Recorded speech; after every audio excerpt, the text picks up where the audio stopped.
níṣẹ́ ni orí ẹ̀rọ ayélujára ló máa bẹ̀rẹ̀ sí ní gbóná janjan lọ́jọ́ ajé ní ọjọ́ Monday ọ̀sẹ̀ tá a wà yìí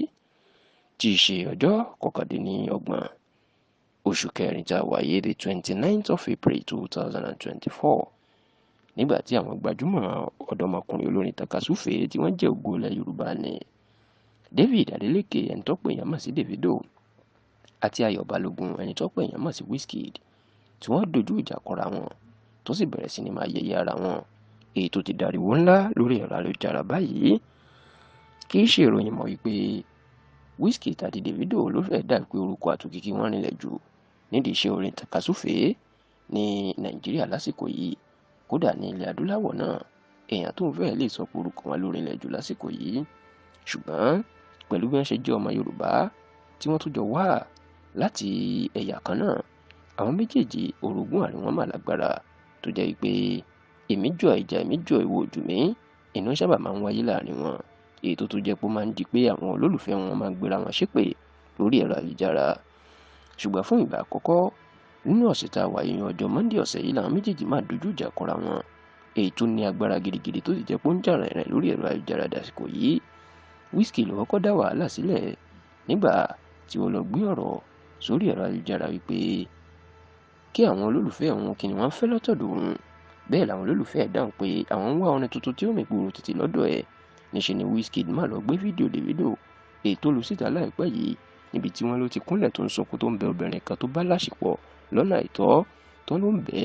ẹni Davido. Wizkid máa gbé fídíò náà sórí ẹ̀rọ ayélujára rẹ̀ tó ní bí Davido ṣe ń bẹ obìnrin náà nù fọ́nrán náà tó ń sunkún ẹni kí àwọn olólùfẹ́ òun kan máa bẹ òun. Ọ̀rọ̀ yìí ló máa bí wàhálà tó di wípé àwọn èèyàn wọ́n bẹ̀rẹ̀ sí ni máa sọ̀rọ̀ sí Wizkid wípé kí ló dé tó ń yẹ̀yẹ́ Davido nínú ọ̀rọ̀ tí ò ka Davido. Lẹ́yìn ìgbà náà ẹni Wizkid tó sọ̀rọ̀ àbùkù sí gbajúgbajà promoter àwọn olórin tó máa ń gbé àwọn olórin èèyàn producer tó máa ń gbé àwọn olórin jáde ní tí Wizkid náà ti gba bẹ́ẹ̀ kọjá rí èèyàn Don Jazzy níṣẹ́ wá lọ́rọ̀ ìwádìí ṣọ àtàyànyàn nígbà tí Davido náà dá Wizkid lóhùn tó sọ̀rọ̀ burúkú sí wípé òkìkí ẹ̀ ti ń lọlẹ̀ ni àti pé ó fẹ́ fòun dìde padà ni. Kódà ó tún ní àràrá ìyún ọkùnrin kúkúrú tí kò ju wọn bá tẹsẹ̀ mẹ́rin lọ ní Wizkid oníbòtí ẹ̀jẹ̀ kùn náà kúrú ṣùgbọ́n ẹni bá rí Wizkid yóò mọ̀ pàràrà ni. Ó ní ògo Wizkid ti ń kú lójú ayé ẹ̀ àti pé òun tó jẹ́ pé ògùn òun lọ sókè ló fẹ́ fi dìde padà. Ó ní bí Wizkid bá tó bẹ́ẹ̀ ká jẹ́ káwọn jọ mú ọjọ́ láti ọjọ́ ẹtì ní Friday ọ̀sẹ̀ yìí káwọn jọ máa ju orin síta káwo ẹni táyé yóò gbà tiẹ̀ jù olókéré ju orin méje tí yóò mi gbogbo olùtítì lòun ní lọ́wọ́ tóun ti gbé jáde. Oníṣùgbọ́n Wizkid kò ní eléyìí. Níṣẹ́ ni Wizkid náà tó dá Davido lóhùn pé bóun bá lóun kọrin mọ́lẹ̀ ní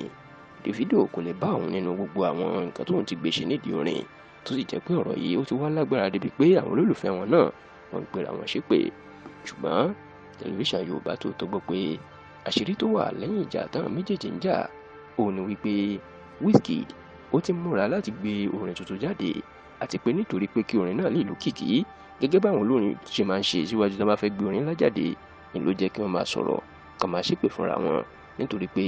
bí òkìkí wọn bá ṣe ń tàn tán búra wọn táwọn èèyàn sọ̀rọ̀ nípa wọn tó bá fi gbé rẹ́kọ̀dù náà jáde sásìkò náà ayé yóò tètè gbọ́ wọn lọ́gbọ̀ eléyìí náà ni Wizkid ń dá o. Kódà àwọn kan tuntun súnmọ́ wọn àtàwọn gbajúmọ̀ òṣèré pàápàá Nkechi Blessing náà ti tú àṣírí wípé láìpẹ́ láì jìnnà àwọn gbajúmọ̀ olórin takasúfè méjèèjì náà wọn yóò jọ fi orin síta. Wọn ní nítorí eléyìí ni wọ́n ṣe jọ ń díbọ́n bí ẹni pọ́n jà wọn lọ́gbọ́n ọjà títà ẹni wọ́n ń dà tí wọ́n sì ní láìpẹ́ wọn yóò rí i. Kódà wọn yóò lè ju oṣù kan lọ lásìkò yìí tí Wizkid yóò gbé rẹ́kọ̀dù tuntun jáde tó sì tún ṣe é ṣe kó wọn àti Davido náà kájọ ju rẹ́kọ̀dù síta nínú jẹ́ kí wọ́n máa fọgbọ́n búra wọn bí ẹni pé wọ́n ń jà.